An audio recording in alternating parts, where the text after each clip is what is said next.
ঊনবিংশ পরিচ্ছেদ। শ্রীচৈতন্য মহাপ্রভুর মাতৃভক্তি, কৃষ্ণ বিরহজনিত প্রলাপ, দেওয়ালে মুখ ঘর্ষণ এবং জগন্নাথ বল্লভ উদ্যানে নৃত্য।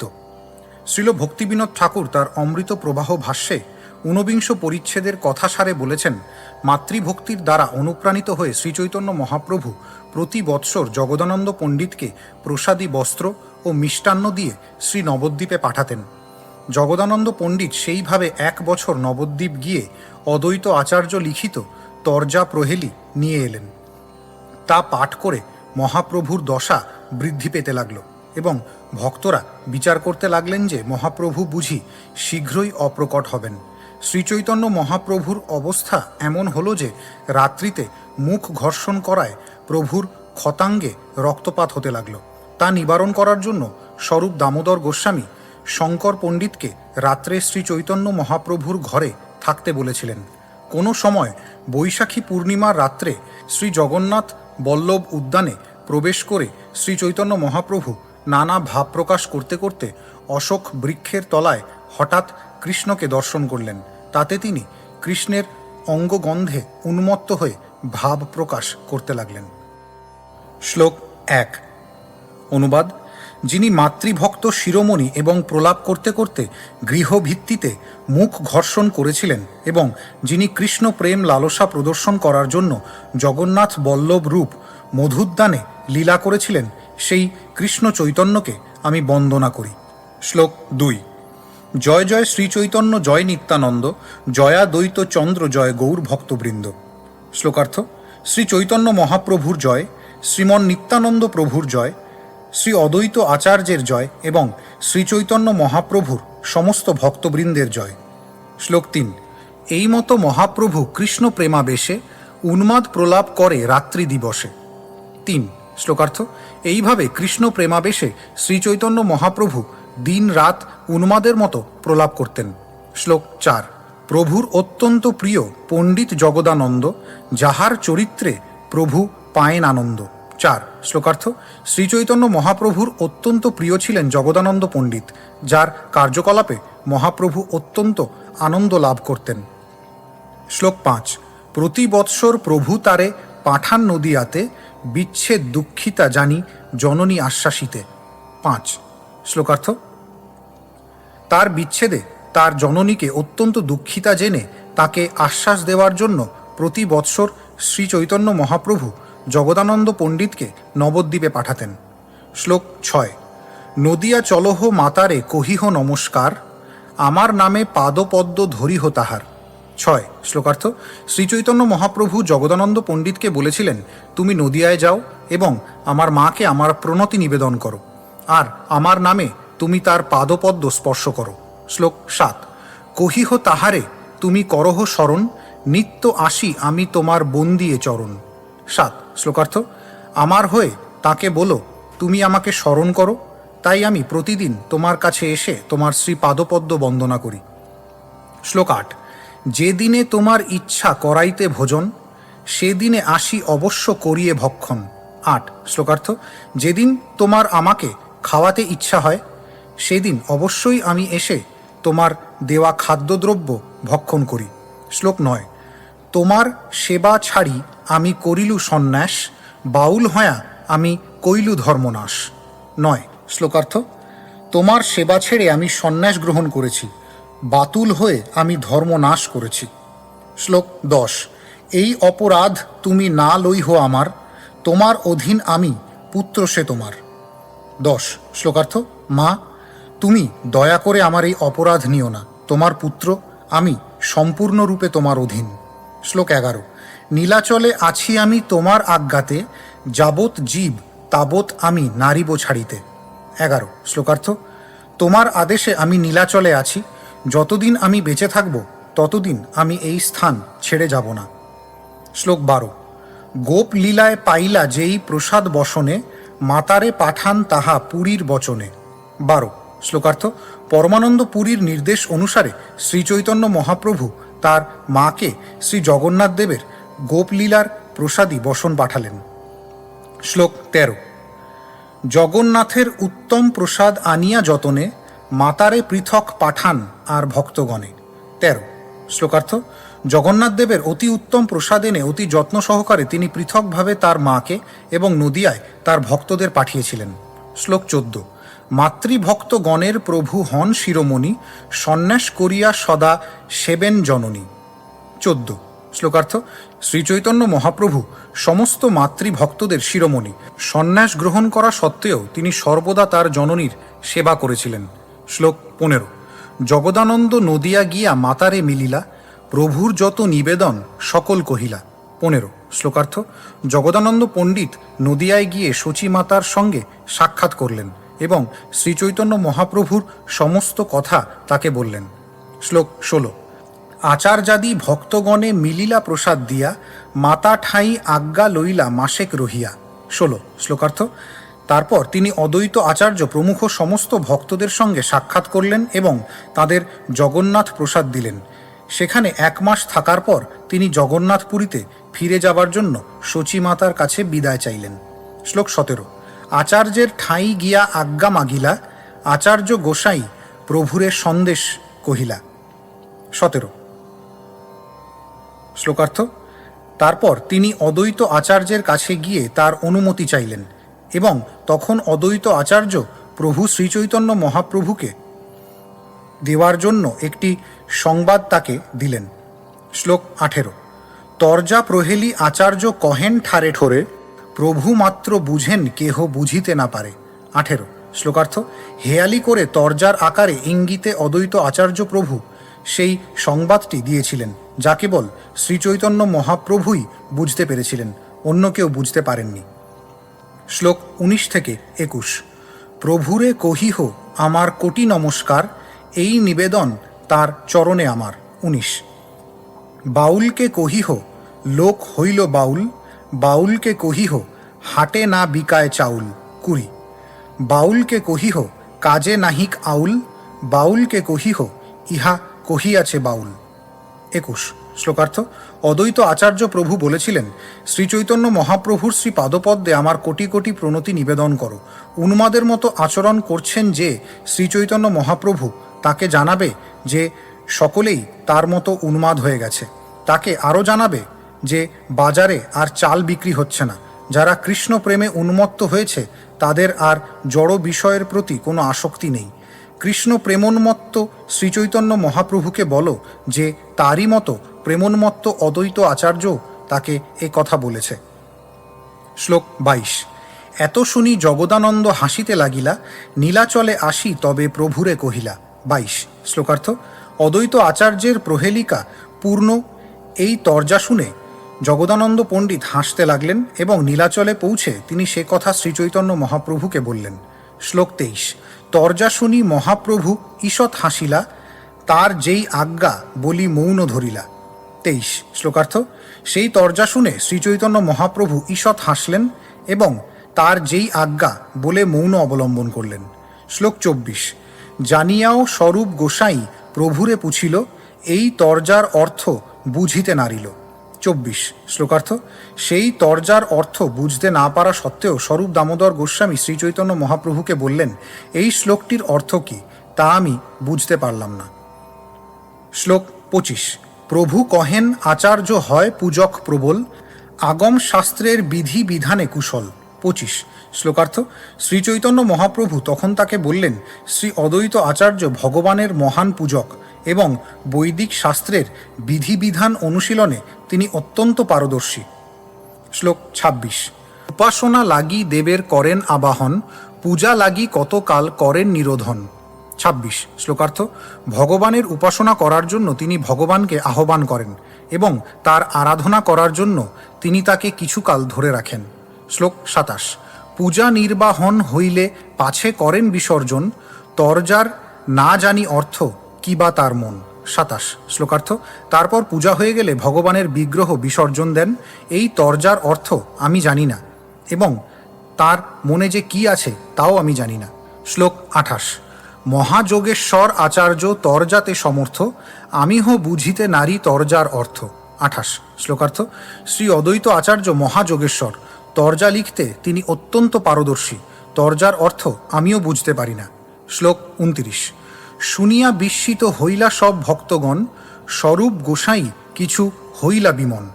29 শ্লোকার্থ। সেই তরজার অর্থ শুনে সমস্ত ভক্তরা অত্যন্ত আশ্চর্যান্বিত হলেন এবং স্বরূপ দামোদর গোস্বামী কিছুটা বিষণ্ণ হলেন। শ্লোক 30। সেই দিন হইতে প্রভুর আর দশা হইল, কৃষ্ণের বিচ্ছেদ দশা দ্বিগুণ বাড়িল। 30 শ্লোকার্থ। সেই দিন থেকে শ্রী চৈতন্য মহাপ্রভুর ভাবাবিষ্ট অবস্থা পরিবর্তিত হল, তার কৃষ্ণ বিরহ দশা দ্বিগুণভাবে বর্ধিত হল। শ্লোক 31। উন্মাদ প্রলাপ চেষ্টা করে রাত্রি দিনে, রাধা ভাবা বেশে বিরহ বাড়ে অনুক্ষণে। 31 শ্লোকার্থ। রাত্রি দিনে তিনি উন্মাদের মতো প্রলাপ বলতেন এবং আচরণ করতেন। শ্রীমতী রাধারানীর ভাবে আবিষ্ট হয়ে তার বিরহ প্রতিক্ষণ বর্ধিত হতে লাগল। শ্লোক 32। আচম্বিতে স্ফুরে কৃষ্ণের মধুরা গমন, উদ্ঘূর্ণা দশা হইল উন্মাদ লক্ষণ। 32 শ্লোকার্থ। হঠাৎ শ্রীচৈতন্য মহাপ্রভুর অন্তরে শ্রীকৃষ্ণের মথুরা গমন লীলার স্মৃতির উদয় হল এবং তার আচরণে উদ্ঘূর্ণা দশার উন্মাদ লক্ষণ দেখা দিল। শ্লোক 33। রামানন্দের গলা ধরি করেন প্রলাপন, স্বরূপে পুছেন মানি নিজ সখীগণ। 33 শ্লোকার্থ। রামানন্দ রায়ের গলা জড়িয়ে ধরে শ্রীচৈতন্য মহাপ্রভু প্রলাপ বলতে লাগলেন এবং স্বরূপ দামোদরকে তার সখী বলে জেনে প্রশ্ন করতে লাগলেন। শ্লোক 34। পূর্বে যেন বিশাখারে রাধিকা পুছিলা, সেই শ্লোক পড়ি প্রলাপ করিতে লাগিলা। 34 শ্লোকার্থ। শ্রীমতী রাধারানী যেভাবে পূর্বে বিশাখাকে প্রশ্ন করেছিলেন, সেই শ্লোক পড়ে শ্রীচৈতন্য মহাপ্রভু উন্মাদের মতো প্রলাপ বলতে লাগলেন। শ্লোক 35 অনুবাদ। হে সখী, সেই নন্দকুল চন্দ্রমা কোথায়? সেই ময়ূর পুচ্ছের দ্বারা অলঙ্কৃত কৃষ্ণ কোথায়? সেই মন্দমধুর বংশীবাদক কৃষ্ণ কোথায়? ইন্দ্রনীল মণির দ্যুতিমান কৃষ্ণ কোথায়? রাস রসে নর্তনকারী সেই কৃষ্ণ কোথায়? আমার জীবন রক্ষার ঔষধি স্বরূপ কৃষ্ণ কোথায়? আমার এই সুহৃত্তম নিধি বা কোথায়? হায় হায়, বিধাতাকে ধিক। তাৎপর্য। এই শ্লোকটি রূপ গোস্বামীর ললিত মাধব নাটকেও 3য় অধ্যায়ের 25তম শ্লোকে পাওয়া যায়। শ্লোক 36। ব্রজেন্দ্র কুল দুগ্ধ সিন্ধু, কৃষ্ণ তাহে পূর্ণ ইন্দু, জন্মি কৈলা জগৎ উজোর, কান্তমৃত যেবা পিয়ে, নিরন্তর পিয় জিয়ে, ব্রজজনের নয়ন চকর। 36 শ্লোকার্থ। নন্দ মহারাজের বংশ ক্ষীর সমুদ্রের মতো, সেই বংশে পূর্ণচন্দ্রের মতো উদিত হয়ে শ্রীকৃষ্ণ সমগ্র জগৎকে আলোকিত করেছেন। ব্রজবাসীদের নয়ন চকর পাখির মতো নিরন্তর তার অঙ্গকান্তিরূপ অমৃত পান করে জীবন ধারণ করে। শ্লোক 37। সখী হে, কোথা কৃষ্ণ করাহ দর্শন, ক্ষণেকে যাহার মুখ না দেখিলে ফাটে বুক, শীঘ্র দেখাহ না রহে জীবন। 37 ধ্রু শ্লোকার্থ। হে সখী, কৃষ্ণ কোথায়? দয়া করে আমাকে তার দর্শন করাও। ক্ষণিকের জন্য যার মুখ দর্শন না করলে বুক ফেটে যায়, শীঘ্র তাকে দেখাও, তা না হলে আমি বাঁচব না। শ্লোক 38। এই ব্রজের রমণী, কামার্ক তপ্ত কুমুদিনী, নিজ করা মৃত দিয়া দান, প্রফুল্লিত করে যেই, কাহা মোর চন্দ্র সেই, দেখাহ সখী রাখো মোর প্রাণ। 38 শ্লোকার্থ। ব্রজ রমণীরা কামরূপ সূর্যকিরণে তপ্ত কুমুদিনীর মতো, কিন্তু কৃষ্ণচন্দ্র তার হাতের অমৃত দান করে তাদের প্রফুল্লিত করে। হে সখী, আমার সেই চন্দ্র কোথায়? তাকে দেখিয়ে তুমি আমার প্রাণ রাখো। শ্লোক 39। কাহা সে চূড়ার ঠাম, শিখি পিঞ্ছের উড়ান, নবমেঘে যেন ইন্দ্রধনু, পীতাম্বর তড়িৎ দ্যুতি, মুক্তমালা বক পাঁতি, নবাম্বুদ যিনি শ্যামতনু। 39 শ্লোকার্থ। হে সখী, নবীন মেঘের ইন্দ্রধনুর মতো ময়ূর পুচ্ছ শোভিত মুকুট কোথায়? বিদ্যুতের দ্যুতি সমন্বিত পীত বসন কোথায়? বকপাতির মতো তার মুক্তামালা কোথায়? জল ভরা নবীন মেঘের ঘন শ্যামবর্ণকে পরাস্তকারী শ্রীকৃষ্ণের শ্যামতনু কোথায়? শ্লোক 40। একবার যার নয়নে লাগে, সদা তার হৃদয়ে জাগে, কৃষ্ণ তনু যেন আম্র আঠা, নারী মনে পৈশে হায়, যত্নে নাহি বাহিরায়, তনু নহে শেয়াকুলের কাটা। 40 শ্লোকার্থ। শ্রীকৃষ্ণের সুন্দর অঙ্গ যদি একবারও কারোর চোখে লাগে, তাহলে তা চিরকাল তার হৃদয়ে লেগে থাকে। কৃষ্ণের দেহ যেন আমের আঠার মতো, রমণীর মনে প্রবেশ করলে তা বহু যত্ন করেও আর বার করা যায় না। শ্রীকৃষ্ণের দেহ দেহ নয়, তা সে আকুলের কাঁটা। শ্লোক 41। জিনিয়া তমাল দ্যুতি ইন্দ্র নীল সমকান্তি, সে কান্তিতে জগৎ মাতায়। শৃঙ্গার রস সার ছানি, তাতে চন্দ্র জ্যোৎস্না সানি, যিনি বিধি নিরমিলাতায়। 41। শ্লোকার্থ। শ্রীকৃষ্ণের অঙ্গকান্তি ইন্দ্রনীল মণির মতো এবং তা তমাল বৃক্ষের দ্যুতিকে পরাস্ত করে। তার অঙ্গকান্তি সারা জগৎকে মাতায়। শৃঙ্গার রসের সার ছেঁকে চন্দ্রের জ্যোৎস্না মিশিয়ে বিধি তার দেহ তৈরি করেছেন। শ্লোক 42। কাহা সে মুরলী ধ্বনি, নবাভ্র গর্জিত যিনি, জগৎ আকর্ষে শ্রবণে যাহার, উঠি ধায় ব্রজজন তৃষিত চাতকগণ, আসি পিয়ে কান্তমৃতধার। 42। শ্লোকার্থ। নবীন মেঘের বজ্র গর্জনকে পরাস্তকারী, সমগ্র জগতের শ্রবণ আকর্ষণকারী সেই মুরলীধ্বনি কোথায়? তৃষিত চাতকের মতো ব্রজবাসীরা ছুটে গিয়ে শ্রীকৃষ্ণের অঙ্গকান্তির সেই অমৃতধারা পান করেন। শ্লোক 43। মোর সেই কলানিধি প্রাণ রক্ষা মহৌষধি, সখী মোর তেহ সুহৃত্তম, দেহ জিয়ে তাহা বিনে ধিক এই জীবনে, বিধি করে এত বিড়ম্বন। 43। শ্লোকার্থ। শ্রীকৃষ্ণ সমস্ত শিল্প ও কলার উৎস, সে আমার প্রাণ রক্ষার মহৌষধি। হে সখী, আমার সেই সুহৃত্তম কৃষ্ণ বিনা যে আমার এই দেহ বেঁচে রয়েছে, এই জীবনকে ধিক, বিধি আমাকে এত বিড়ম্বনা করছে। শ্লোক 44। যে জন জিতে নাহি চায়, তারে কেনে জিয়ায়, বিধি প্রতি উঠে ক্রোধ শোক, বিধিরে করে ভর্ৎসন, কৃষ্ণে দেন ওলাহন। পড়ি ভাগবতের এক শ্লোক। 44। শ্লোকার্থ।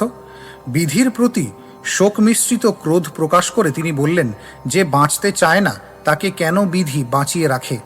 এইভাবে বিধিকে ভর্ৎসনা করে শ্রী চৈতন্য মহাপ্রভু তারপর শ্রীমদ্ ভাগবতের একটি শ্লোক পড়ে কৃষ্ণের প্রতি অভিযোগ করলেন। শ্লোক 45। অনুবাদ। হে বিধাতা, তোমার দয়া নেই। মৈত্রী ও প্রণয়ের দ্বারা জীবের সংযোগ ঘটিয়ে অকৃতার্থ অবস্থাতেই তাদের পুনরায় পৃথক করে দাও। তোমার এই রকম কার্যকলাপ নির্বোধ শিশুর খেলার মতো। তাৎপর্য। এই শ্লোকটি শ্রীমদ্ ভাগবত দশম স্কন্ধ 39তম অধ্যায় 49 শ্লোক থেকে উদ্ধৃত। অক্রূর ও বলরামের সঙ্গে শ্রীকৃষ্ণ যখন বৃন্দাবন ছেড়ে মথুরা গমন করেন, তখন ব্রজগোপিকারা এইভাবে বিলাপ করেন। তারা আক্ষেপ করেছিলেন যে বিধাতা কৃষ্ণ বলরামের সঙ্গে মৈত্রী ও প্রণয় সহকারে তাদের মিলন ঘটিয়ে পুনরায় তাদের থেকে বিচ্ছিত করে দিয়েছে। শ্লোক 46। না জানিস প্রেম মর্ম, ব্যর্থ করিস পরিশ্রম, তোর চেষ্টা বালক সমান, তোর যদি লাগ পাইয়ে তবে তোরে শিক্ষা দিয়ে, এমন যেন না করিস বিধান। 46। শ্লোকার্থ।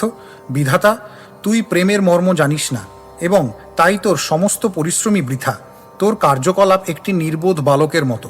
আমরা যদি তোকে ধরতে পারতাম, তাহলে তোকে এমন শিক্ষা দিতাম যাতে আর কখনো তুই এই রকম বিধান না করিস। শ্লোক 47। অরে বিধি তুই বড়ই নিঠুর, অন্ন হন্য দুর্লভ জন, প্রেমে করায়া সম্মিলন, অকৃতার্থান কেনে করিস দূর। 47। ধ্রু। শ্লোকার্থ। হে বিধি, তুই বড়ই নিষ্ঠুর, কেননা যাদের পরস্পরের মিলন দুর্লভ, প্রেমের দ্বারা তাদের মিলন করিয়ে অকৃতকার্য অবস্থায় তাদের পরস্পরের থেকে দূরে নিয়ে যাস। শ্লোক 48। অরে বিধি অকরুণ দেখায়া কৃষ্ণানন, নেত্রমন লোভাইলা মোর, ক্ষণেকে করিতে পান, কারি নীলা অন্নস্থান, পাপ কইলি দত্ত অপহার। 48। শ্লোকার্থ। ওরে বিধি, তুই বড়ই অকরুণ। শ্রীকৃষ্ণের সুন্দর মুখ দেখিয়ে তুই আমার নেত্র ও মনকে লোভাতুর করেছিলি, কিন্তু ক্ষণিকের জন্য সেই অমৃত পান করতে না করতে তুই কৃষ্ণকে কেড়ে অন্য স্থানে নিয়ে গেলি। এইভাবে তুই দান করে সেই বস্তু অপহরণ করা রূপ মহাপাপ করছিস। শ্লোক 49। অক্রূর করে তোমার দোষ, আমায় কেনে করো রোষ, ইহা যদি কহ দুরাচার, তুই অক্রূর মূর্তি ধরি, কৃষ্ণ নীলি চুরি করি, অন্যের নহে ওইছে ব্যবহার। 49 শ্লোকার্থ। হে দুরাচার বিধি, তুই যদি বলিস দোষ তো অক্রূর করেছে, আমার প্রতি কেন রোষ প্রকাশ করছো, তাহলে আমি বলবো তুই অক্রূর মূর্তি ধারণ করে কৃষ্ণকে চুরি করে নিয়ে গেছিস, অন্য আর কেউ এই রকম ব্যবহার করতে পারে না। শ্লোক 50। আপনার কর্মদোষ তোরে কি বা করি রোষ, তোয়ে মোয়ে সম্বন্ধ বিদুর, যে আমার প্রাণনাথ একত্র রহি যার সাথ, সেই কৃষ্ণ হইলা নিঠুর। 50 শ্লোকার্থ। এটি আমারই কর্মদোষ, কেন আমি অনর্থ তোর প্রতি রোষ প্রকাশ করছি? তোর আর আমার সম্পর্ক তো অনেক দূরের, কিন্তু আমার প্রাণনাথ যে কৃষ্ণ, যার সঙ্গে আমি সবসময় একসঙ্গে থাকি, সেই কৃষ্ণই আমার প্রতি এত নিষ্ঠুর হল। শ্লোক 51। সব ত্যাজি ভোজি যারে, সেই আপন হাতে মারে, নারী বধে কৃষ্ণের নাহি ভয়, তার লাগি আমি মরি, উল্টি না চাহে হরি, ক্ষণ মাত্রে ভাঙিল প্রণয়। 51 শ্লোকার্থ। সব কিছু ত্যাগ করে আমি যার ভজনা করি, সেই তার নিজের হাত দিয়ে আমাকে মারছে, নারী বধে কৃষ্ণের ভয় নেই, তার জন্য আমি মরে যাচ্ছি, কিন্তু সে ফিরেও আমার দিকে তাকায় না, ক্ষণিকের মধ্যে সে আমাদের প্রণয় পাশ ছিন্ন করেছে। শ্লোক 52। কৃষ্ণে কেনে করি রোষ, আপন দুর্দৈব দোষ, পাকিল মোর এই পাপ ফল, যে কৃষ্ণ মোর প্রেমাধীন, তারে কইল উদাসীন, এই মোর অভাগ্য প্রবল। 52 শ্লোকার্থ। কৃষ্ণের প্রতি বা আমি কেন রোষ প্রকাশ করছি?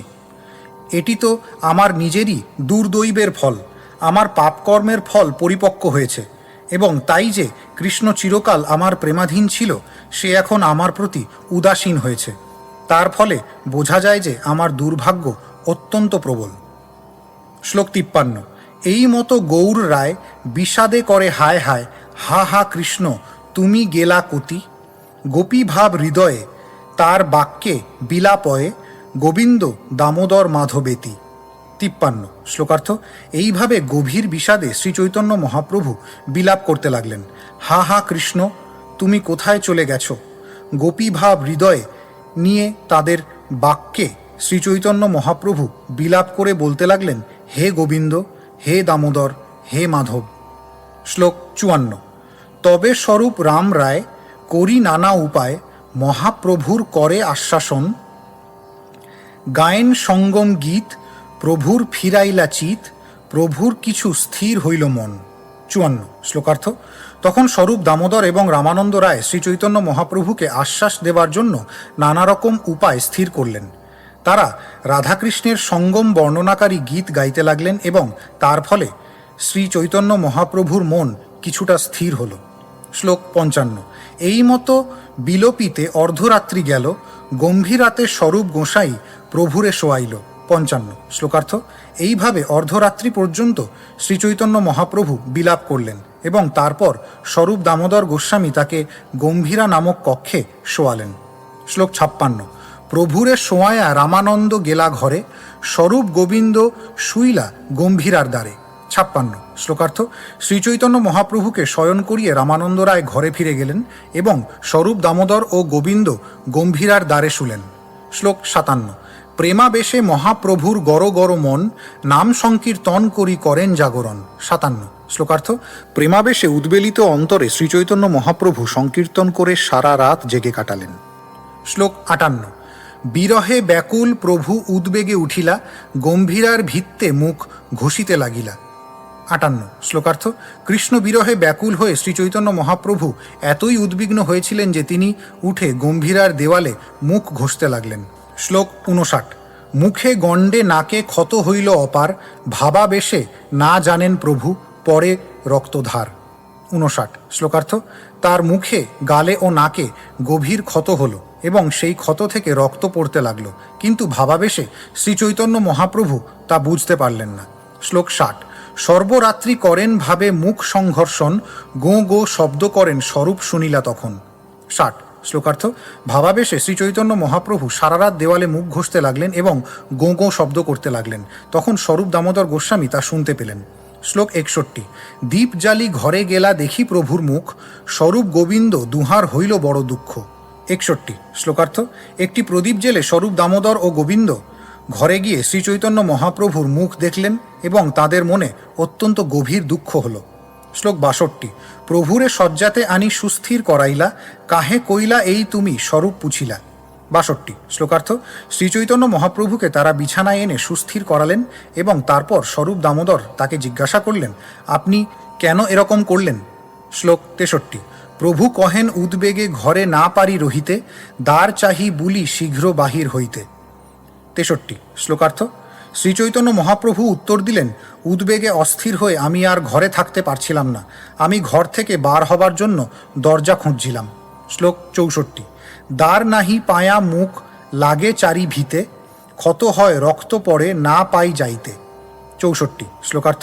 দ্বার খুঁজে না পেয়ে ঘরের দেওয়ালে আমার মুখ লাগছিল, তাই আমার মুখে ক্ষত হয়েছে, তা থেকে রক্ত পড়ছে, কিন্তু তবুও আমি বাহিরে যেতে পারছি না।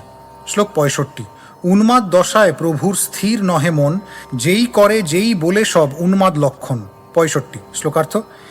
এই উন্মাদ অবস্থায় শ্রীচৈতন্য মহাপ্রভুর মন স্থির ছিল না, তখন তিনি যা করতেন এবং যা বলতেন তা সবই ছিল উন্মাদের মতো। শ্লোক 66। স্বরূপ গোসাই তবে চিন্তা পাইলা মনে, ভক্তগণ লয়া বিচার কইলা আর দিনে। 66। শ্লোকার্থ। স্বরূপ দামোদর গোস্বামী তখন অন্তরে অত্যন্ত দুশ্চিন্তাগ্রস্ত হলেন এবং তার পরদিন তিনি অন্য সমস্ত অন্তরঙ্গ ভক্তদের সঙ্গে শ্রীচৈতন্য মহাপ্রভুকে শান্ত করার বিষয় বিবেচনা করলেন। শ্লোক 67। সব ভক্ত মেলি তবে প্রভুরে সাধিল, শঙ্কর পণ্ডিতে প্রভুর সঙ্গে শোয়াইল। 67। শ্লোকার্থ। সমস্ত ভক্তরা মিলিতভাবে আলোচনা করে শ্রীচৈতন্য মহাপ্রভুকে অনুরোধ করলেন তিনি যেন শঙ্কর পণ্ডিতকে তার ঘরে শোবার অনুমতি দেন। শ্লোক 68।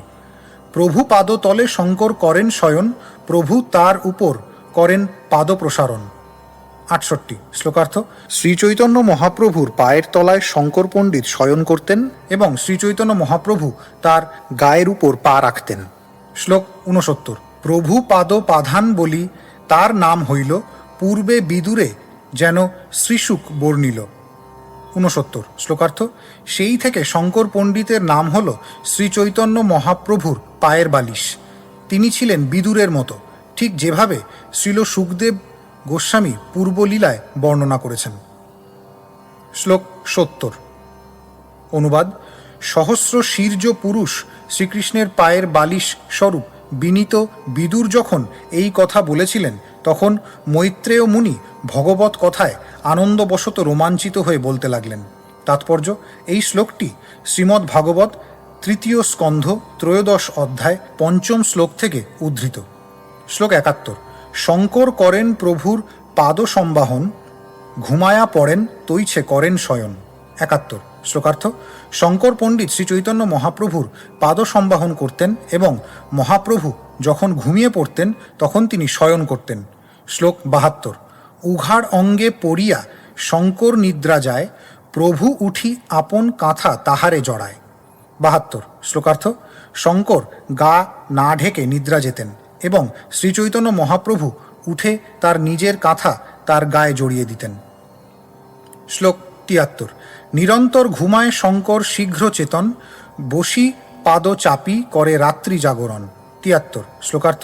শঙ্কর পণ্ডিত এক নাগারে ঘুমিয়ে শীঘ্র ঘুম থেকে উঠে বসে পুনরায় শ্রী চৈতন্য মহাপ্রভুর পা টিপতে শুরু করতেন। এইভাবে তিনি সারা রাত জেগে থাকতেন। শ্লোক 74। তার ভয় নারেন প্রভু বাইরে যাইতে, তার ভয় নারেন ভিত্তে মুখাব্জ ঘষিতে। 74। শ্লোকার্থ। তার ভয়ে শ্রীচৈতন্য মহাপ্রভু তার ঘরের বাইরে যেতে পারতেন না এবং ঘরের দেওয়ালে তার পদ্মসদৃশ মুখ ঘষতে পারতেন না। শ্লোক 75। এই লীলা মহাপ্রভুর রঘুনাথ দাস গৌরাঙ্গ স্তবকল্প বৃক্ষে করিয়াছে প্রকাশ। 75। শ্লোকার্থ।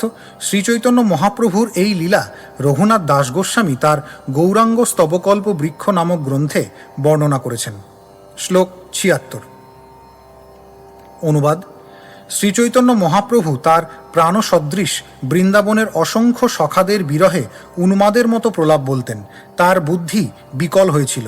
তিনি দিনরাত ঘরের দেওয়ালে তার মুখচন্দ্র ঘর্ষণ করতেন এবং তার ফলে ক্ষত থেকে রক্ত পড়ত। সেই গৌরাঙ্গদেব আমার হৃদয় উদিত হয়ে আমাকে উন্মত্ত করছেন। শ্লোক ৭৭। এই মতো মহাপ্রভু রাত্রি দিবসে প্রেম সিন্ধু মগ্ন রহে কভু ডুবে ভাসে। ৭৭ শ্লোকার্থ। এইভাবে শ্রীচৈতন্য মহাপ্রভু দিন রাত কৃষ্ণ প্রেমরূপ সমুদ্রে মগ্ন থাকতেন। কখনো তিনি ডুবতেন এবং কখনো ভাসতেন।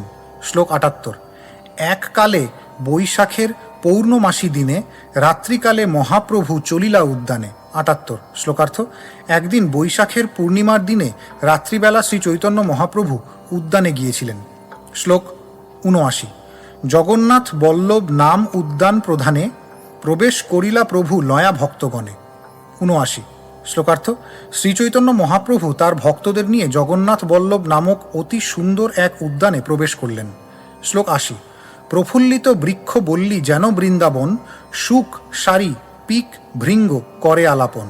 ৮০ শ্লোকার্থ। সেই উদ্যানের বৃক্ষগুলি ফুলে ফলে পরিপূর্ণ ছিল। তা দেখে মনে হচ্ছিল যেন ঠিক বৃন্দাবন। সেখানে সুখ সারি পিক এবং ভ্রমরেরা যেন পরস্পরের সঙ্গে কথা বলছিল। শ্লোক ৮১। পুষ্পগন্ধ লয়া বহে মলয় পবন, গুরু হয়া তরু লতায় শিখায় নাচন। ৮১ শ্লোকার্থ। ফুলের গন্ধ বহন করে মৃদুমন্দ বায়ু প্রবাহিত হচ্ছিল এবং তা যেন গুরু হয়ে তরুলতাদের নাচ শেখাচ্ছিল। শ্লোক ৮২। পূর্ণচন্দ্র চন্দ্রিকায় পরম উজ্জ্বল, তরুলতাদি জ্যোৎস্নায় করে ঝলমল। ৮২ শ্লোকার্থ। পরম উজ্জ্বল পূর্ণচন্দ্রের জ্যোৎস্নায় তরুলতাগুলি ঝলমল করছিল। শ্লোক ৮৩। ছয় ঋতুগণ যাহা বসন্ত প্রধান, দেখি আনন্দিত হইলা গৌর ভগবান। ৮৩ শ্লোকার্থ। ছয় ঋতু বিশেষ করে বসন্ত যেন সেখানে বর্তমান ছিল। সেই উদ্যান দেখে পরমেশ্বর ভগবান শ্রীচৈতন্য মহাপ্রভু অত্যন্ত আনন্দিত হয়েছিলেন। শ্লোক ৮৪। ললিত লবঙ্গ লতা পদ গাওয়ায়া, নৃত্য করি বুলেন প্রভু নিজ গণ লয়া। ৮৪ শ্লোকার্থ। সেই পরিবেশে শ্রীচৈতন্য মহাপ্রভু গীত গোবিন্দের ললিত লবঙ্গলতা শ্লোকটি গাইয়ে তার নিজজনদের নিয়ে নৃত্য করে ইতস্তত বিচরণ করেছিলেন। শ্লোক ৮৫। প্রতি বৃক্ষ বল্লী ওইছে ভ্রমিতে ভ্রমিতে, অশোকের তলে কৃষ্ণে দেখেন আচম্বিতে। ৮৫ শ্লোকার্থ। প্রতিটি বৃক্ষ এবং লতায় এইভাবে ভ্রমণ করতে করতে হঠাৎ তিনি অশোক বৃক্ষের তলায় শ্রীকৃষ্ণকে দেখতে পেলেন। শ্লোক ৮৬। কৃষ্ণ দেখি মহাপ্রভু ধায়া চলিলা, আগে দেখি হাসি কৃষ্ণ অন্তর্ধান হইলা। ৮৬ শ্লোকার্থ। কৃষ্ণকে দেখে শ্রীচৈতন্য মহাপ্রভু দ্রুত বেগে তার দিকে ধাবিত হলেন, কিন্তু কৃষ্ণ হেসে সেখান থেকে অন্তর্হিত হয়ে গেলেন। শ্লোক ৮৭। আগে পাইলা কৃষ্ণে তারে পুনঃ হারায়া, ভূমেতে পড়িলা প্রভু মূর্ছিত হয়া। ৮৭ শ্লোকার্থ। প্রথমে কৃষ্ণকে পেয়ে এবং তারপরে তাকে হারিয়ে শ্রীচৈতন্য মহাপ্রভু মূর্ছিত হয়ে ভূমিতে পড়লেন। শ্লোক ৮৮। কৃষ্ণের শ্রী অঙ্গ গন্ধে ভরিছে উদ্যানে, সেই গন্ধ পায়া প্রভু হইলা অচেতনে। ৮৮ শ্লোকার্থ। শ্রীকৃষ্ণের অপ্রাকৃত অঙ্গ গন্ধে সারা উদ্যান পূর্ণ হয়েছিল। সেই গন্ধ পেয়ে শ্রীচৈতন্য মহাপ্রভু অচেতন হলেন। শ্লোক ৮৯। নিরন্তর নাসায় পশে কৃষ্ণ পরিমল, গন্ধ আস্বাদিতে প্রভু হইলা পাগল। ৮৯ শ্লোকার্থ। শ্রীকৃষ্ণের অঙ্গগন্ধ নিরন্তর তার নাসায় প্রবেশ করতে লাগলো এবং সেই গন্ধ আস্বাদন করার জন্য শ্রীচৈতন্য মহাপ্রভু পাগল হয়ে উঠলেন। শ্লোক ৯০। কৃষ্ণ গন্ধ লুব্ধা রাধা সখীরে যে কহিলা, সেই শ্লোক পড়ি প্রভু অর্থ করিলা। ৯০ শ্লোকার্থ। শ্রীকৃষ্ণের অঙ্গগন্ধে প্রলুব্ধা হয়ে শ্রীমতী রাধারানী তার সখীকে যা বলেছিলেন, শ্রীচৈতন্য মহাপ্রভু সেই শ্লোকটি পড়ে তার অর্থ বিশ্লেষণ করলেন। শ্লোক ৯১। অনুবাদ। যিনি মৃগমদ জৈষীয় বপু গন্ধের তরঙ্গের দ্বারা সমস্ত রমণীদের চিত্ত আকৃষ্ট করেন, যিনি নিজের অষ্ট অঙ্গে অষ্টপদ্মযুক্ত এবং কর্পূরযুক্ত পদ্মগন্ধ প্রচার করেন এবং যিনি মৃগনাভি কর্পূর চন্দন অগুরু সুগন্ধের দ্বারা চর্চিত, হে সখী, সেই মদনমোহন আমার নাসাস্পৃহা বৃদ্ধি করছে। তাৎপর্য। এই শ্লোকটি গোবিন্দ লীলামৃত অষ্টম অধ্যায় ষষ্ঠ শ্লোকে পাওয়া যায়। শ্লোক ৯২। কস্তুরিকা নীলোৎপল তার যেই পরিমল, তাহা যিনি কৃষ্ণ অঙ্গগন্ধ, ব্যাপে ১৪ ভুবনে করে সর্ব আকর্ষণে নারীগণের আঁখি করে অন্ধ। 92 শ্লোকার্থ। শ্রীকৃষ্ণের অঙ্গগন্ধ কস্তুরী এবং নীল উৎপলের সৌরভকে পরাভূত করে, 14 ভুবনে ব্যাপ্ত হয়ে তা সকলকে আকর্ষণ করে এবং রমণীদের চোখ অন্ধ করে। শ্লোক 93। সখী হে, কৃষ্ণ গন্ধ জগৎ মাতায় নারীর নাসাতে পশে, সর্বকাল তাহা বৈশে কৃষ্ণ পাশ ধরি লয়া যায়। 93 ধ্রু। শ্লোকার্থ। হে সখী, শ্রীকৃষ্ণের অঙ্গগন্ধ সারা জগৎকে মোহিত করে, বিশেষ করে তার রমণীদের নাসাতে প্রবেশ করে সেখানেই সর্বকাল বসে থাকে। এইভাবে তা তাদের ধরে জোর করে কৃষ্ণের কাছে নিয়ে যায়। শ্লোক 94। নেত্র নাভি বদন কর যুগচরণ, এই অষ্টপদ্ম কৃষ্ণ অঙ্গে কর্পূর লিপ্ত কমল, তার জৈছে পরিমল, সেই গন্ধ অষ্টপদ্ম সঙ্গে। 94 শ্লোকার্থ। কৃষ্ণের নেত্র, নাভি, মুখ, হস্ত এবং পদ 8টি পদ্মের মতো। এই 8টি পদ্ম থেকে কর্পূর লিপ্ত কমলের মতো সুগন্ধ মিশ্রিত হয়, সেইটি তার অঙ্গগন্ধ। শ্লোক 95। হেম কিলিত চন্দন তাহা করি ঘর্ষণ, তাহে অগুরু কুঙ্কুম কস্তুরী, কর্পূর সনে চর্চা অঙ্গে, পূর্ব অঙ্গের গন্ধ সঙ্গে মিলি তারে যেন কৈল চুরি। 95 শ্লোকার্থ।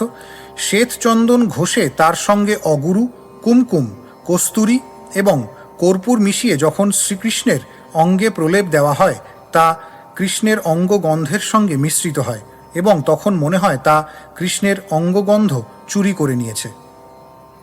তাৎপর্য: পাঠান্তরের শেষ পদে কামদেবের মন কৈলচুরি লেখা হয়েছে, অর্থাৎ শ্রীকৃষ্ণের অঙ্গগন্ধের সঙ্গে মিশ্রিত সেই সমস্ত দ্রব্যের গন্ধ কামদেবের মন চুরি করে নিয়েছে। শ্লোক 96। হরে নারীর তনু মন নাশা করে ঘূর্ণন, খসায় নিবি ছুটায় কেশবন্ধ, করিয়া আগে বাউরি নাচায় জগৎ নারী, হেন ডাকাতিয়া কৃষ্ণাঙ্গ গন্ধ। 96 শ্লোকার্থ। শ্রীকৃষ্ণের অঙ্গগন্ধ সারা জগতের সমস্ত নারীদের দেহ এবং মন হরণ করে, তাদের নাসা বিমোহিত করে, তাদের নিবিবন্ধ এবং কেশবন্ধ স্খলিত করে এবং উন্মাদিনীর মতো তাদের নাচায়। এমনই ডাকাতিয়া শ্রীকৃষ্ণের অঙ্গগন্ধ। শ্লোক 97। সেই গন্ধ বশ নাসা সদা করে গন্ধের আশা, কভু পায় কভু নাহি পায়, পাইলে পিয়া পেট ভরে, পিং পিং তবু করে, না পাইলে তৃষ্ণায় মরি যায়। 97 শ্লোকার্থ। সম্পূর্ণরূপে এই গন্ধের বশীভূত হয়ে নাসিকা সর্বদা সেই গন্ধের আশা করে, কখনো তা পায় আবার কখনো তা পায় না। তা পেলে তারা তা প্রাণ ভরে পান করে, তা সত্ত্বেও আরও পেতে চায়, আর তা না পেলে তারা তৃষ্ণায় মরে যায়। শ্লোক 98। মদন মোহন নাট পশারি গন্ধের হাট, জগন্নারী গ্রাহকে লোভায়, বিনা মূল্যে দেয় গন্ধ, গন্ধ দিয়া করে অন্ধ, ঘর যাইতে পথ নাহি পায়। 98 শ্লোকার্থ। নট মদনমোহন এক গন্ধের দোকান খুলেছে, যা সারা জগতের সমস্ত রমণীদের তার গ্রাহক হবার জন্য লোভাতুর করেছে। সে বিনামূল্যে সেই গন্ধ দেয় এবং সেই গন্ধ দিয়ে তাদের অন্ধ করে এবং তারা তখন আর ঘরে যাবার পথ খুঁজে পায় না। শ্লোক 99। এই মতো গৌর হরি গন্ধে কইল মন চুরি, ভৃঙ্গ প্রায় ইতি উতি ধায়, যায় বৃক্ষ লতা পাশে, কৃষ্ণ স্ফুরে সেই আসে, কৃষ্ণ না পায় গন্ধ মাত্র পায়। 99 শ্লোকার্থ। এইভাবে সেই গন্ধ শ্রীকৃষ্ণ মহাপ্রভুর মন চুরি করে নিয়েছিল এবং তিনি তখন ভ্রমরের মতো ইতস্তত ধাবিত হচ্ছিলেন।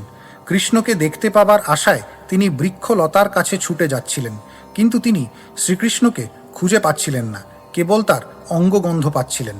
শ্লোক 100। স্বরূপ রামানন্দ গায় প্রভু নাচে সুখ পায়, এই মতে প্রাতঃকাল হইল, স্বরূপ রামানন্দ রায় করি নানা উপায়, মহাপ্রভুর বাহ্যস্ফূর্তি কইল। 100 শ্লোকার্থ। স্বরূপ দামোদর ও রামানন্দ রায় গান গাচ্ছিলেন এবং তাদের সেই গান শুনে আনন্দিত হয়ে শ্রীচৈতন্য মহাপ্রভু নাচছিলেন। এইভাবে ভোর হল। তখন স্বরূপ দামোদর এবং রামানন্দ রায় নানা উপায় উদ্ভাবন করে শ্রীচৈতন্য মহাপ্রভুর বাহ্যস্ফূর্তি করালেন। শ্লোক 101। মাতৃভক্তি প্রলাপন ভৃত্যে মুখ ঘর্ষণ, কৃষ্ণ গন্ধ স্ফূর্তে দিব্য নৃত্য, এই চারি লীলা ভেদে গাইল এই পরিচ্ছেদে কৃষ্ণদাস রূপ গোসাই ভৃত্য। 101 শ্লোকার্থ। এইভাবে আমি শ্রীল রূপ গোস্বামীর ভৃত্য কৃষ্ণদাস এই পরিচ্ছেদে শ্রীচৈতন্য মহাপ্রভুর মাতৃভক্তি প্রলাপন, দেওয়ালে মুখ ঘর্ষণ, শ্রীকৃষ্ণের অঙ্গগন্ধ পেয়ে দিব্য নৃত্য করা এই চারটি লীলা বর্ণনা করেছি। তাৎপর্য: এখানে শ্রীল কৃষ্ণদাস কবিরাজ গোস্বামী বলেছেন যে শ্রীল রূপ গোস্বামীর আশীর্বাদে তিনি শ্রীচৈতন্য মহাপ্রভুর এই চারটি লীলা বর্ণনা করতে সক্ষম হয়েছেন। প্রকৃতপক্ষে কৃষ্ণদাস কবিরাজ গোস্বামী শ্রীল রূপ গোস্বামীর শিষ্য ছিলেন না, কিন্তু তিনি ভক্তি রসামৃত সিন্ধুতে শ্রীল রূপ গোস্বামীর শিক্ষা গ্রহণ করেছিলেন। তাই তিনি নিজেকে শ্রীল রূপ গোস্বামীর অনুগামী বলে অভিমান করে গ্রন্থের প্রতিটি পরিচ্ছেদে তার কৃপা ভিক্ষা করে প্রার্থনা করেছেন। শ্লোক 102। এই মতো মহাপ্রভু পায়া চেতন, স্নান করি কইল জগন্নাথ দর্শন। 102 শ্লোকার্থ। এইভাবে বাহ্য চেতনা ফিরে পেয়ে শ্রীচৈতন্য মহাপ্রভু স্নান করে জগন্নাথ দেবকে দর্শন করলেন। শ্লোক 103। অলৌকিক কৃষ্ণলীলা দিব্য শক্তি তার, তর্কের গোচর নহে চরিত্র যাহার। 103 শ্লোকার্থ। শ্রীকৃষ্ণের লীলা অলৌকিক এবং তা দিব্য শক্তি সমন্বিত। এই সমস্ত লীলার বৈশিষ্ট্য হচ্ছে যে তা তর্কের মাধ্যমে হৃদয়ঙ্গম করা যায় না। শ্লোক 104। এই প্রেম সদা জাগে যাহার অন্তরে, পণ্ডিতেহ তার চেষ্টা বুঝিতে না পারে। 104 শ্লোকার্থ। এই প্রেম সর্বদা যার অন্তরে জাগরিত হয় তার কার্যকলাপ পণ্ডিতেরাও বুঝতে পারেন না। শ্লোক 105 অনুবাদ। যে ধন্য ব্যক্তির হৃদয়ে নবপ্রেম উদিত হয় তার ক্রিয়া ও মুদ্রা সকল অর্থাৎ চিহ্ন সকল শাস্ত্রজ্ঞ ব্যক্তিরাও যথাযথ বুঝতে পারে না। তাৎপর্য: এই শ্লোকটি ভক্তি রসামৃত সিন্ধু প্রথম স্কন্ধ 4th অধ্যায় 17 শ্লোক থেকে উদ্ধৃত। শ্লোক 106। অলৌকিক প্রভুর চেষ্টা প্রলাপ শুনিয়া, তর্ক না করিহ শুনো বিশ্বাস করিয়া। 106 শ্লোকার্থ। কৃষ্ণ প্রেমজনিত শ্রীচৈতন্য মহাপ্রভুর কার্যকলাপ অলৌকিক, বিশেষ করে উন্মাদের মতো তার প্রলাপ বর্ণন। তাই সেই সম্বন্ধে তর্ক করা উচিত নয়, পক্ষান্তরে বিশ্বাস সহকারে তা শ্রবণ করা উচিত। শ্লোক 107। ইহার সত্যত্বে প্রমাণ শ্রী ভাগবতে, শ্রী রাধার প্রেম প্রলাপ ভ্রমর গীতাতে। 107 শ্লোকার্থ। তার সত্যতা শ্রীমদ্ ভাগবতে প্রমাণিত হয়েছে। সেখানে 10ম স্কন্ধে ভ্রমর গীতায় শ্রীমতী রাধারানীর প্রেম প্রলাপ বর্ণিত হয়েছে।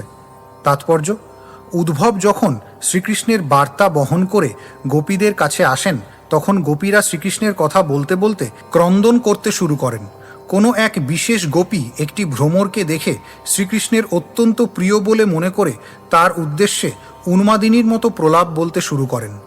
সেই শ্লোকটি নিম্নে বর্ণিত হল। শ্রীমদ্ ভাগবত 10ম স্কন্ধ 47তম অধ্যায় 12 থেকে 21 শ্লোক। মধুপকিতব বন্ধো মা স্পৃশাংঘ্রিং সপত্ন্যাঃ, কুচবিলুলিতমালা কুঙ্কুমশ্মশ্রুভির্নঃ, वहतु मधुपतिस्तन्मानिनीनां प्रसादं, यदु सदसि विडम्ब्यं यस्य दूतस्त्वमिद्रुक्।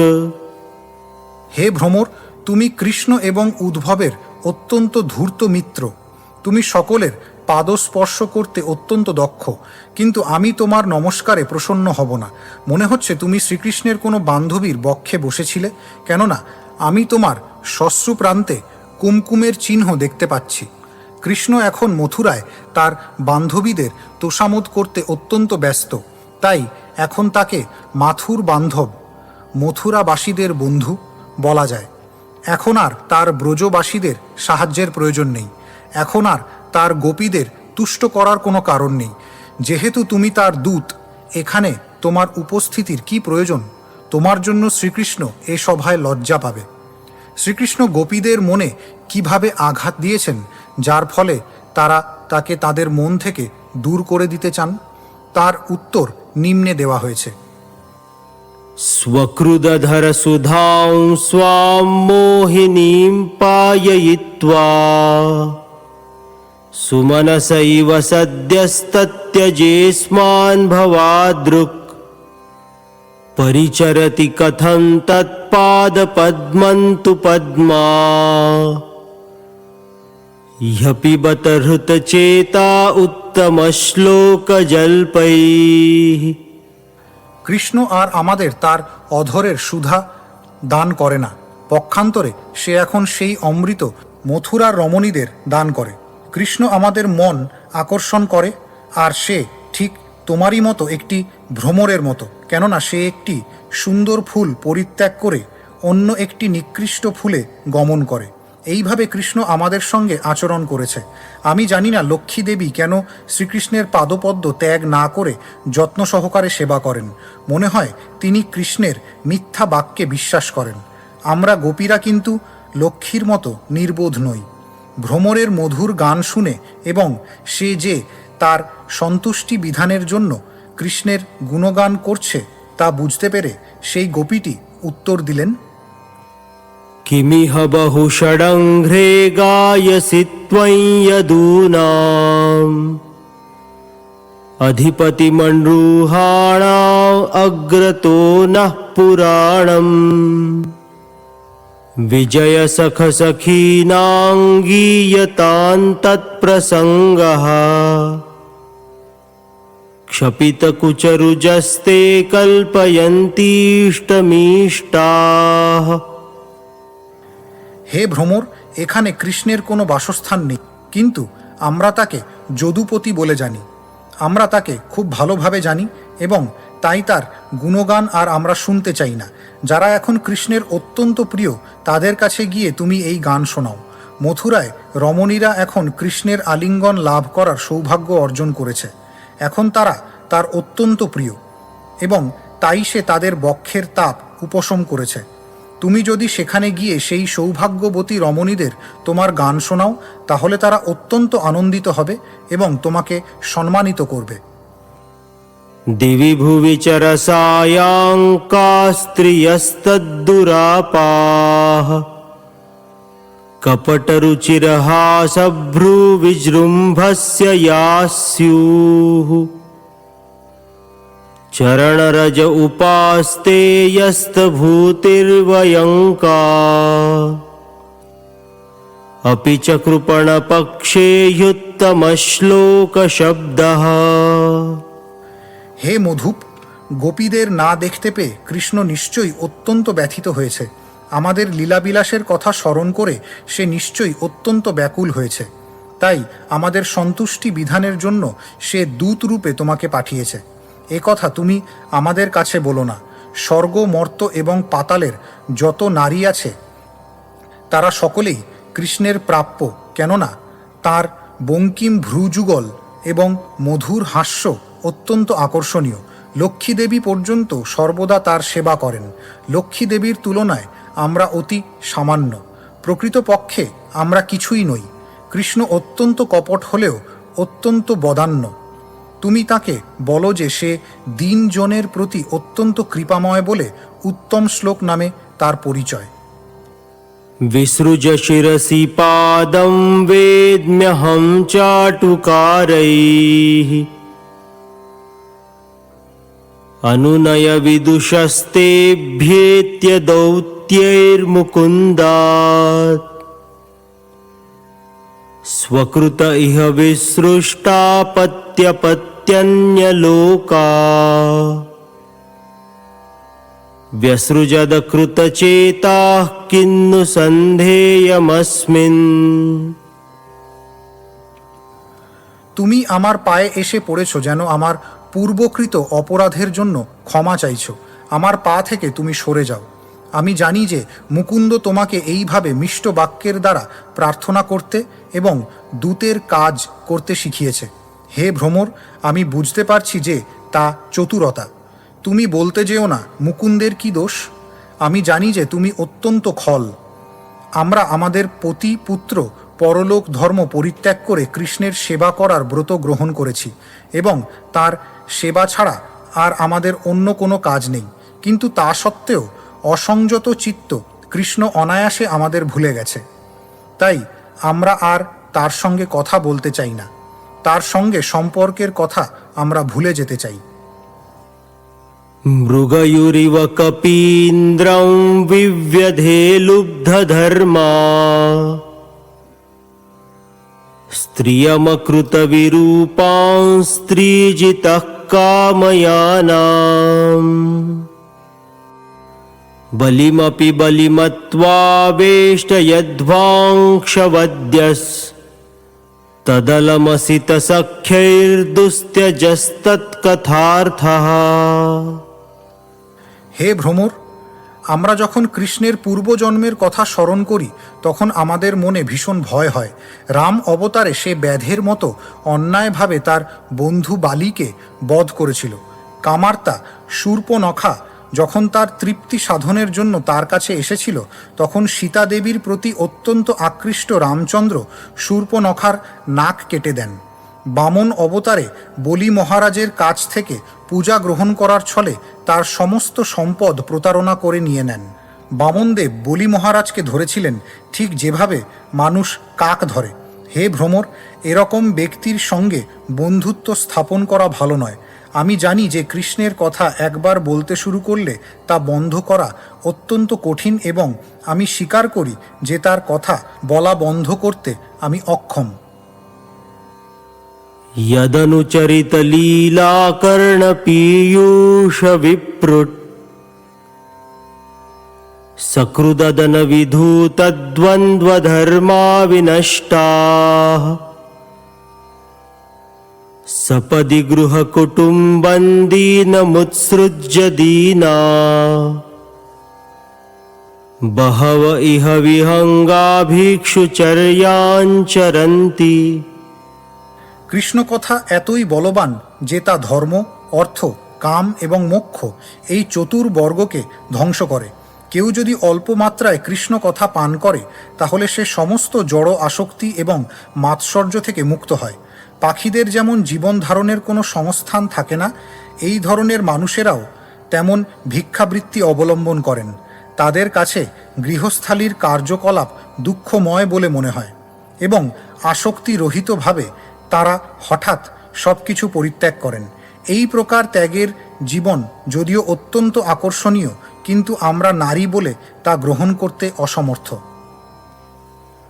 वयमृतमिव जिह्मः व्याहृतं श्रद्दधानाः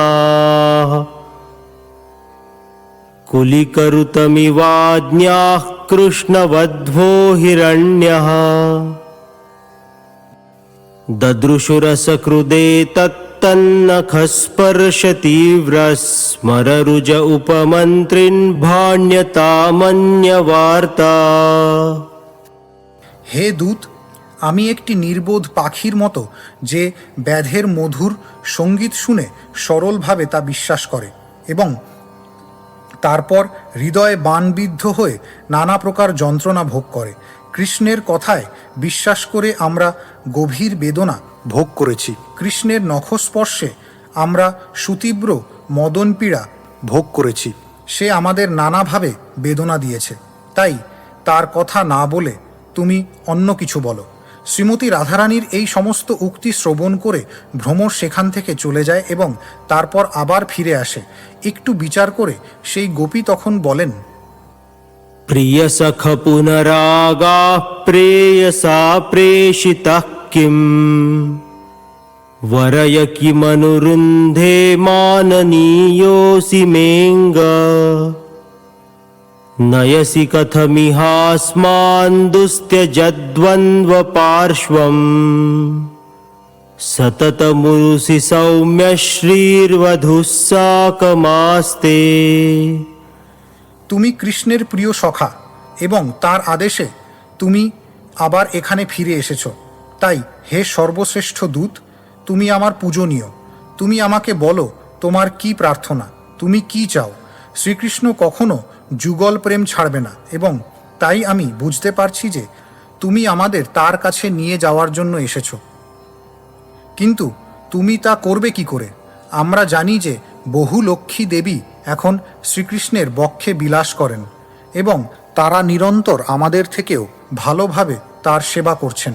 ভ্রমরের প্রশান্ত ভাবের প্রশংসা করে তিনি হর্ষ ভরে বলতে লাগলেন, अपिबत मधुपूर्यामार्यपुत्रोऽधुनास्ते स्मरति स पितृगेहान् सौम्यबन्धुंश्च गोपान् क्वचिदपि स कथानः किङ्किरीणां गृणीते भुजमगुरुसुगन्धं मूर्ध्न्यधास्यत्कदानु। ব্রজাঙ্গনাদের ভুলে এখন আর্যপুত্র কৃষ্ণ মথুরায় গুরুকুলে বাস করছে। তার কি তার পিতা নন্দ মহারাজের কথা মনে পড়ে না?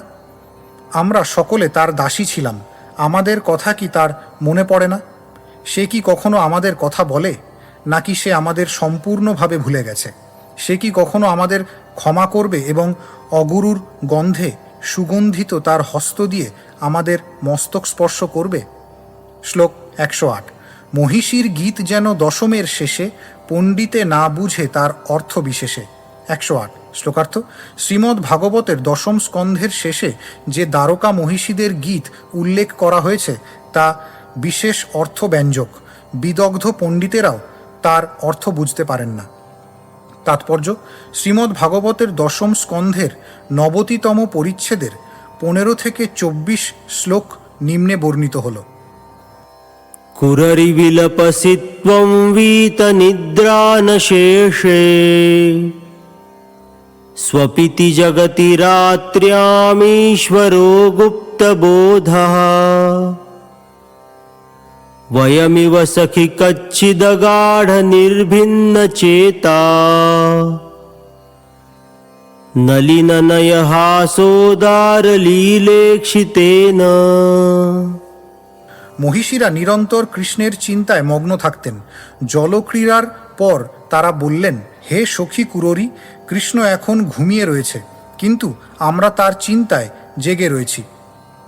রাত্রিবেলায় আমাদের জেগে থাকতে দেখে তুমি হাসছ, কিন্তু তুমিই বা ঘুমোচ্ছ না কেন? মনে হচ্ছে তুমিও কৃষ্ণের চিন্তায় মগ্ন। তুমিও কি কৃষ্ণের হাস্য ঈক্ষণের দ্বারা বিদ্ধ হয়েছ? তার হাসি অত্যন্ত মধুর। সেই বাণের দ্বারা যে বিদ্ধ হয়েছে, যে অত্যন্ত ভাগ্যবান। नेत्रे निमीलयसि नक्तमदृष्टबन्धुः त्वं रोरवीषि करुणं बत चक्रवाकी दास्यं गता वयमिवाच्युतपादजुष्टां किं वा स्रजं स्पृहयसे कबरेण वोढुम्। হে চক্রবাকী, রাত্রিবেলা তুমি তোমার বন্ধুকে না দেখতে পেয়ে তোমার আয়ত চক্ষু মেলে রয়েছ। সত্যিই তুমি খুব দুঃখ ভোগ করছো। তুমি কি কারুণ্যে রোদন করছো, না কৃষ্ণকে স্মরণ করে তাকে ধরবার চেষ্টা করছো? শ্রীকৃষ্ণের শ্রী পাদপদ্মের স্পর্শ লাভ করে মহিষীরা অত্যন্ত আনন্দিত। তুমি কি তোমার মস্তকে শ্রীকৃষ্ণের গলার মালা ধারণ করার জন্য ক্রন্দন করছো? হে চক্রবাকী, স্পষ্টভাবে এই প্রশ্নগুলির উত্তর দাও, যাতে আমরা বুঝতে পারি। भो भो सदा निष्टनसे उदन्वन्नलब्धनिद्रोऽधिगतप्रजागरः किं वा मुकुन्दापहृतात्मलाञ्छनः प्राप्तान् दशान् त्वं च गतो दुरत्ययाम्। হে সমুদ্র, রাত্রিবেলা নিদ্রাসুখ উপভোগ করার সৌভাগ্য তোমার হয়নি। পক্ষান্তরে তুমি সবসময় জেগে ক্রন্দন করো। এইটিই তোমার ধর্ম, এবং তোমার হৃদয় ঠিক আমাদেরই মতো ভগ্ন হয়েছে। মুকুন্দের কাজ হচ্ছে আমাদের কুমকুম আদির চিহ্ন নাশ করা। হে সমুদ্র, তোমার অবস্থাও আমাদেরই মতো। त्वं यक्ष्मणा बलवतासि गृहीत इन्दो क्षीणस्तमो न निजदीधितिभिक्षिणोषि कच्चिन्मुकुन्दगदितानि यथा वयं त्वं विस्मृत्य भो स्थगितगीरुपलक्ष्यसेनः। হে চন্দ্র, মনে হচ্ছে তুমি কঠিন যক্ষারোগে আক্রান্ত হয়েছ। প্রকৃতপক্ষে অন্ধকার নাশ করার ক্ষমতা তোমার কিরণে নেই। তুমি কি শ্রীকৃষ্ণের গান শুনে উন্মত্ত হয়েছ? সেই জন্যেই কি তুমি নীরব হয়েছ? তোমার দুঃখ দেখে মনে হচ্ছে যে তুমি আমাদেরই মতো একজন। किं त्वाचरितमस्माभिर्मलया निलते प्रियम् गोविन्दापाङ्गनिर्भिन्ने हृदि रयसि न स्मरन्। হে মলয় সমীরণ, দয়া করে তুমি আমাকে বলো আমরা তোমার প্রতি কি অন্যায় আচরণ করেছি? কেন তুমি আমাদের হৃদয়ে কামনার অগ্নিশিখাকে উদ্দীপ্ত করছো? আমরা গোবিন্দের কটাক্ষ বাণে বিদ্ধ হয়েছি, কেননা সে কন্দর্পের প্রভাব জাগরিত করতে অত্যন্ত দক্ষ। मेघश्रीमांस्त्वमसि दयितो यादवेन्द्रस्य नूनम् श्रीवत्साङ्कं वयमिव भवान् ध्यायति प्रेमबद्धः अत्युत्कण्ठशबलहृदयोऽस्मद्विधो बाष्पधाराः स्मृत्वा स्मृत्वा विसृजसि मुहुर्दुःखदस्तत्प्रसङ्गः। হে মেঘ, তুমি কি প্রেমবদ্ধ মহিষীদের মতো শ্রীকৃষ্ণের শ্রীবৎস চিহ্নের কথা চিন্তা করছো? তুমি শ্রীকৃষ্ণের সঙ্গের কথা স্মরণ করে সেই ধ্যানে মগ্ন, এবং তাই তুমি দুঃখে অশ্রুধারা বর্ষণ করছো। प्रियरावपदानि भाषसे मृतसञ्जीविकया नया गिरा करवाणि किमद्यते प्रियं वद मे वल्गितकण्ठकोकिल।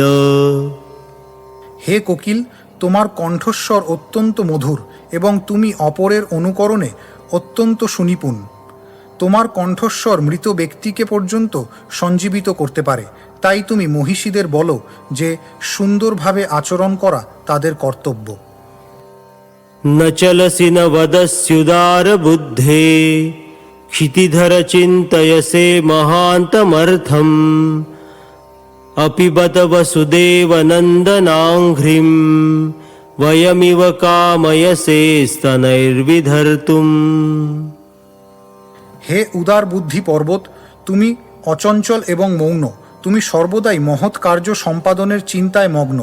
তুমি আমাদের মতো বসুদেব তনয় শ্রীকৃষ্ণের শ্রীপাদপদ্ম হৃদয়ে ধারণ করার ব্রত গ্রহণ করেছ। शुष्यद्घ्रदाः कर्षिता बत सिन्धुपत्न्यः सम्प्रत्यपास्तकमलश्रिय इष्टभर्तुः यद्वद्वयं मधुपतेः प्रणयावलोकम् अप्राप्य मुष्टहृदया पुरुकर्षिता स्म।